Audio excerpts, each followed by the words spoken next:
नाश्त्यासाठी तेच तेच पदार्थ खाऊन कंटाळा आला होता, म्हणून आज मी नाश्त्यासाठी मस्त असा हा एक पराठा बनवलेला आहे.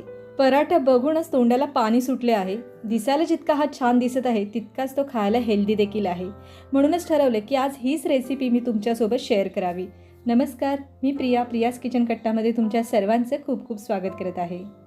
एक पराठा बनवण्यासाठी इथे मी 1 वाटी गव्हाचं पीठ घेतलेलं आहे आणि यामध्ये मी चवीनुसार मीठ घालत आहे.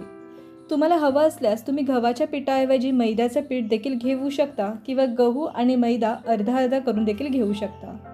मीठ घालून झाल्यानंतर आपल्याला हे पीठ व्यवस्थित पहिला मिक्स करून घ्यायचे आहे आणि यामध्ये थोडे थोडे करून पाणी घालायचे आहे आणि पीठ छान आपल्याला मळून घ्यायचे आहे.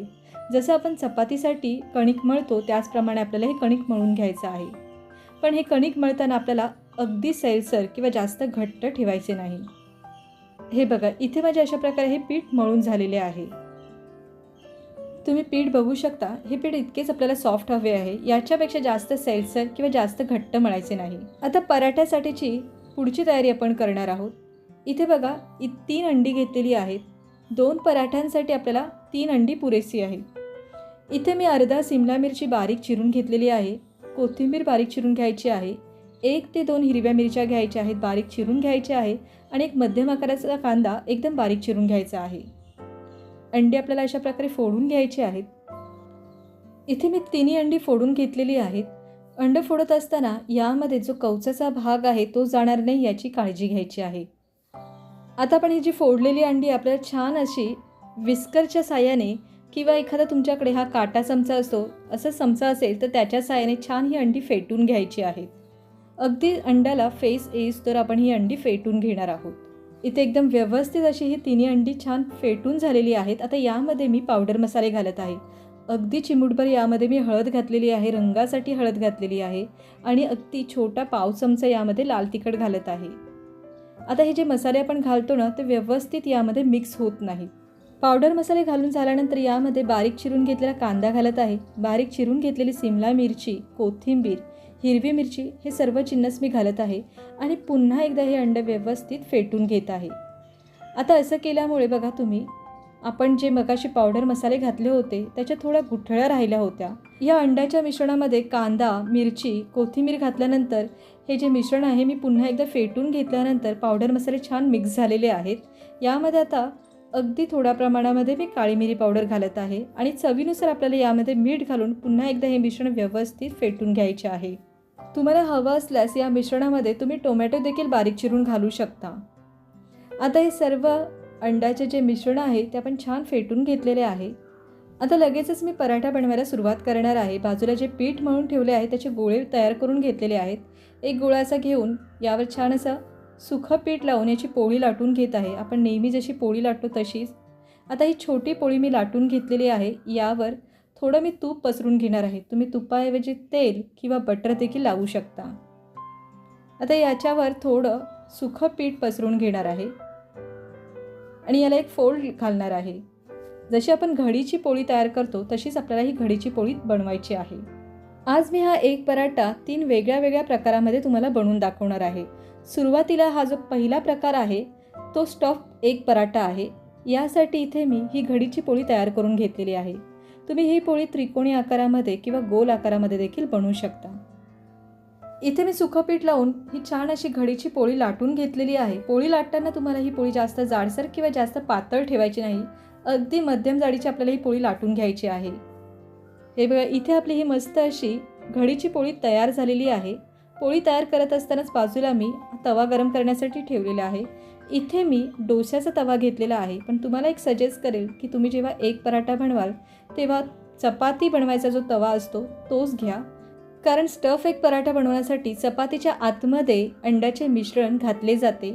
ते मिश्रण चपातीच्या आत सर्व बाजूने पसरले जावे यासाठी जो चपातीचा तवा आहे तो किंचित खोलगट असल्यामुळे सर्व बाजूने आपलं जे आतलं मिश्रण आहे ते चपातीच्या आतमध्ये पसरतं.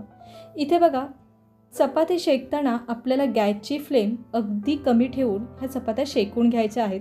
चपाती छान खरपूस भाजली जावी यासाठी गॅसची फ्लेम आपण कमी ठेवूनच ह्या चपात्या दोन्ही बाजूनी शेकून घेणार आहे. आता इथे मी घडीची पोळी बनवली आहे, तुम्ही बघू शकता. हे बघा, या बाजूला ही जी घडी आहे ती ओपन झालेली आहे. आपल्याला याच्यामधूनच आपल्याला हे जे सारण आहे अंड्याचे ते घालायचे आहे. पळीचा वापर करायचा आहे. मी ते चमच्याच्या साहाय्याने हे सारण भरत आहे. थोडं बघा अशा प्रकारे थोडं उचलून घ्या म्हणजे सारण खालपर्यंत जाईल. यासाठीच मी म्हणाली की डोस्याचा तवा एक स्टफ पराठा बनवण्यासाठी न वापरता चपाती बनवण्याचा जो तवा आहे त्याचाच वापर करा. आता मी हे मिश्रण आतमध्ये ओतलेलं आहे. छान आतपर्यंत हे मिश्रण मी पसरून घेतलेलं आहे. आता वरून देखील थोडंसं मिश्रण मी पसरून घेत आहे म्हणजे हा पराठा आणखी छान लागेल. वरून देखील आपण जे अंड्याचे मिश्रण ओतले आहे हे थोडेसे सुके झाल्यानंतर आपल्याला ही चपाती फिरवून घ्यायची आहे. बघा हे थोडं पसरलं जातं अंडं पण त्याला काही हरकत नाही आहे. आता दुसरी बाजू आहे जी खालची बाजू होती त्याला देखील आता मी अशा प्रकारे अंडं थोडे लावून घेत आहे.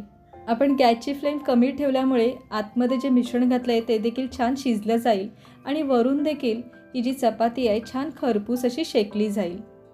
मस्त असं आपला दोन्ही बाजूनी पराठा शेकला गेलेला आहे. तुम्ही पराठ्याचा रंग बघू शकता. छान खरपूस असा हा पराठा शेकला गेलेला आहे. इथे आपला हा एक स्टफ पराठा जो पहिला प्रकार आहे तो मी तुम्हाला दाखवलेला आहे.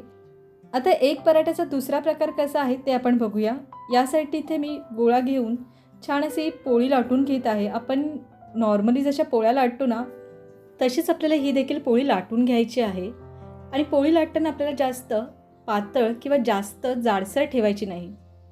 मध्यम जाडीची आपल्याला ही पोळी लाटून घ्यायची आहे. आपली ही पोळी देखील लाटून झालेली आहे.